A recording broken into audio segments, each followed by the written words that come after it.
എന്തൊക്കെ സങ്കടങ്ങളും വിഷമങ്ങളും ഉണ്ടെങ്കിലും എല്ലാം മറക്കുന്ന ഒരു ദിവസമുണ്ട്.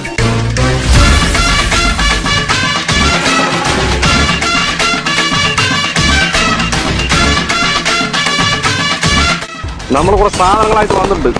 ഇന്ന് നമ്മൾ വെട്ടിച്ചിട്ട് നടത്താൻ പരിപാടിയാണ്.